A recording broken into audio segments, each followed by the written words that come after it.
साल सावन में जलवा चढ़ाई पहला सोमरिया हो। भांग धतूरा गाजा ले आई बन के कमरिया हो। बाबा हो हर साल सावन में जलवा चढ़ाई पहला सोमरिया हो। भांग धतूरा गाजा ले आई बन के कमरिया हो। महल अटारी कुछ न चाही सुनली कहानिया हो। बाबा हो लैली गंगा के पनिया हो। सुन रे गो मांगी ले कनिया हो। लैली गंगा के पनिया हो। सुन रे गो मांगी ले कनिया हो।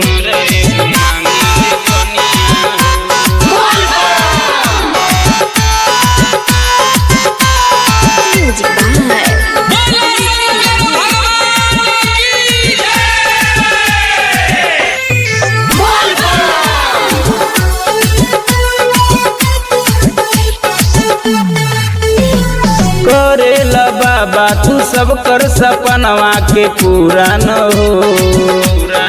इतने बिना बाटे हमरो जिंदगी अधूरा न हो। ए बाबा करेला बाबा तू सब कर सपनवा के पूरा न हो। इतने बिना बाटे हमरो जिंदगी अधूरा न हो।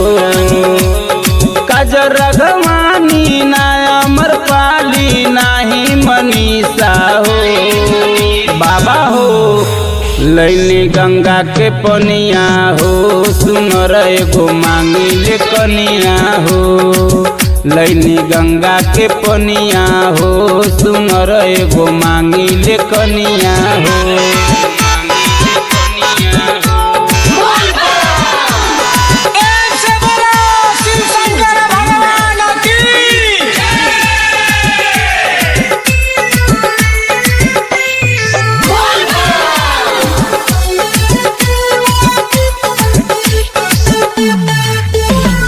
अनिल आशिक चरणवा में करे अर्जिनु हो। राइटर नरेंद्र जितेंद्र के बाई है मर्जिनु हो।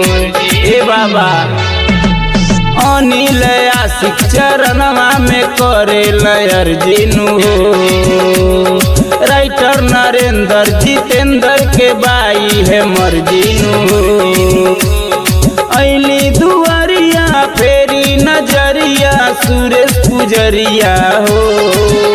बाबा हो लैली गंगा के पनिया हो। सुन रे गो मांगी ले कनिया हो।